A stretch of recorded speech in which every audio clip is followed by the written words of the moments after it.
Salut, c'est Laurent Breny, j'espère que tu vas bien. Aujourd'hui, je te file un petit extrait, un court extrait d'un coaching effectué pour une élève de la formation Logo Maker Skills. On va voir à l'intérieur comment ajuster les blancs, comment ajuster les masses pour qu'un logotype fonctionne avec sa typographie, pour que le symbole et la typographie soient en harmonie. On regarde ça tout de suite dans ce petit extrait, dans ce court extrait que je t'offre pour te donner un petit peu de perspective, pour comprendre comment est-ce que ça se passe dans Logo Maker Skills. Je te le file tout de suite, c'est pour toi, ça va te permettre de progresser, de changer ton état d'esprit en termes de création de logotypes. Et si tu veux partager cette vidéo avant de la commencer à la regarder, tu peux la partager directement à un ami, un designer, quelqu'un qui est en train d'apprendre le design graphique. Allez, on passe de l'autre côté et je te laisse regarder ça tranquillement.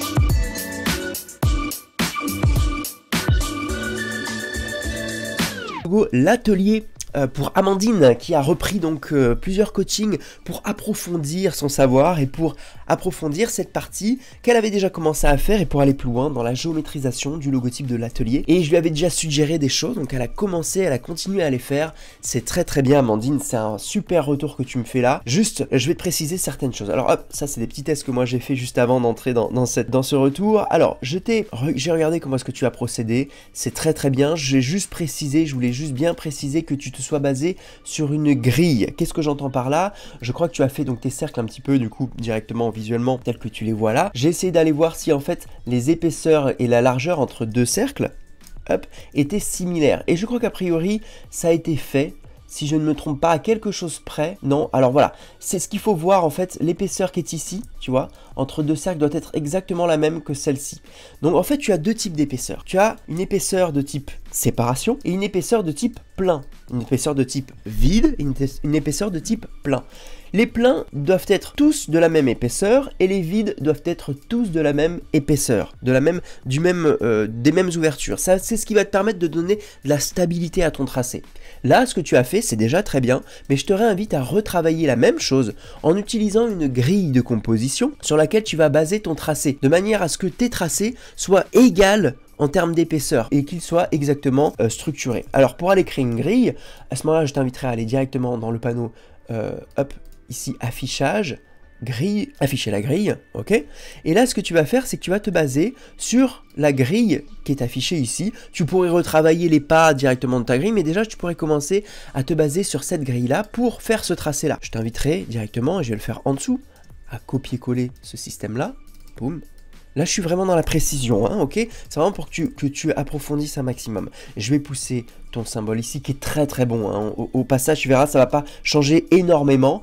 Mais ce qui va se passer, c'est que tu vas grossir tout ton tracé jusqu'à ce que, hop, ici, tu sois pas loin de presque être calé sur la grille, d'accord? Quand tu en es là, je t'invite vraiment, eh bien, à te dire, ok, ces éléments ici, ce cercle-là, il aurait fallu qu'il soit exactement hop, calé sur ta grille, ici. Okay, donc c'est au moment où tu cales tes cercles que tu vas te caler sur la grille. Et si je devais te refaire un petit peu un aperçu ici de cette base que tu avais, eh bien directement là, hop, on va prendre un cercle, ici, hop, et ce cercle-là, directement tu le cales sur ta grille. Hop, tu passes ça directement en tracé. Et quand tu vas ensuite recréer un autre cercle pour retracer les autres éléments, eh bien, tu vas te caler. Je vais faire hop ici, pomme C, je vais passer en contour pour qu'on puisse voir. Pomme F pour recaler directement le tracé et le superposer exactement au même endroit. Et là, je vais utiliser ici la touche Alt et majuscule en même temps que je vais directement décaler mon tracé. Mais par contre, je vais pas me caler un petit peu au pif, je vais me caler exactement sur la grille, ok?